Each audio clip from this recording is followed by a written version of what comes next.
নমস্কার বন্ধুরা, আপনারা সবাই নিশ্চয়ই ভালো আছেন। রিঙ্কু রান্নাঘরে আপনাদের সবাইকে স্বাগত। বন্ধুরা, আজ আমি তৈরি করব নিরামিষ লাউ রেজালা। লাউয়ের এই পদটি একবার আমি যেভাবে রান্না করছি এইভাবে খেয়ে দেখবেন, ভীষণই ভালো লাগবে। লাউয়ের একটা লোভনীয় রেসিপি আপনাদের কাছে আজ আমি শেয়ার করব। আশা করি আপনাদের ভীষণই ভালো লাগবে। চলুন তাহলে দেরি না করে শুরু করি আমার আজকের রেসিপি লাউ রেজালা। এখানে আমি একটা মাঝারি সাইজের লাউ ডুমো ডুমো করে কেটে নিয়েছি। এখন একটা বাটিতে আমি কিছুটা পরিমাণে জল নিয়ে তাতে 1 চামচের মতো লবণ দিয়ে একবার ভালো করে মিশিয়ে নেব। এরপর ডুমো করে কেটে রাখা লাউ এর মধ্যে দিয়ে দেব।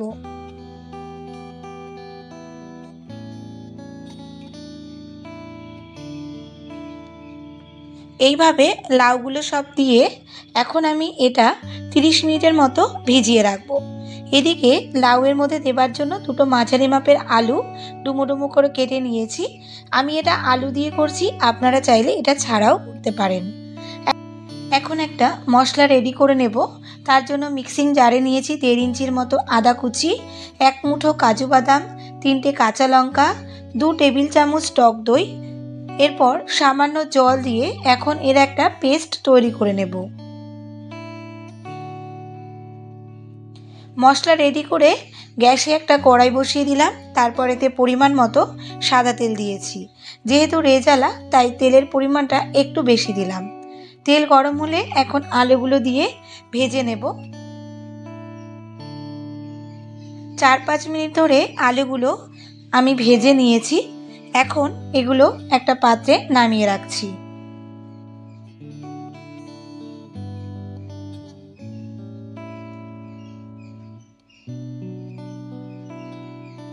এখন আমি ওই তেলের মধ্যেই ফোড়ন দেব।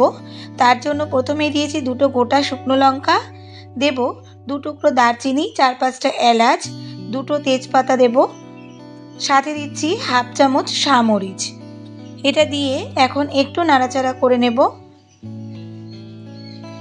এরপর ফোড়ন থেকে যখন সুন্দর গন্ধ ছড়াবে তখন এর মধ্যে ডুমো করে কেটে রাখা লাউ দিয়ে দেব।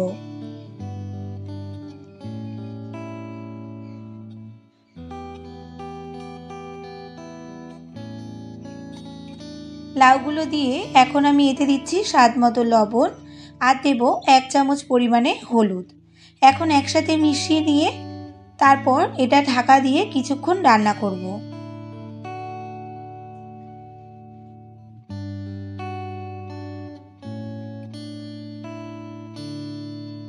এই রান্নাটা কিন্তু পুরোটাই মিডিয়াম ফ্লেমেই হবে, তবে লাউটাও বেশ ভালো সেদ্ধ হবে।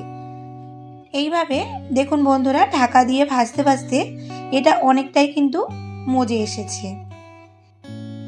এইভাবে ভেজে নিয়ে এখন আমি এতে ভেজে রাখা আলুগুলো দিয়ে দেব। তারপর একবার আবারও মিশিয়ে নেব। আলু ও লাউ একসাথে মিশিয়ে নিয়ে এইভাবে আরও কিছুক্ষণ আমি ঢাকা দিয়ে রান্না করব।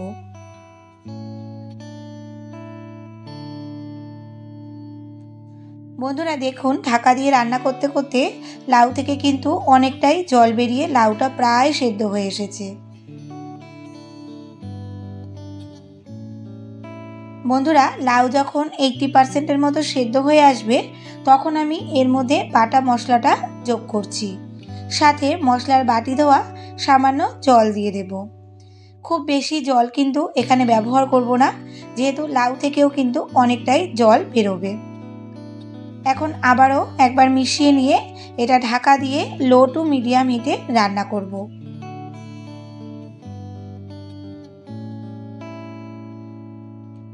8-10 মিনিট আমি এইভাবে ঢাকা দিয়ে এটা রান্না করেছি। আর মাঝে মাঝে কিন্তু একটু নাড়াচাড়া করে নিয়েছি, যেহেতু বাদাম দেওয়া আছে তাই কড়াইয়ের নিচে কিন্তু ধরে যেতে পারে।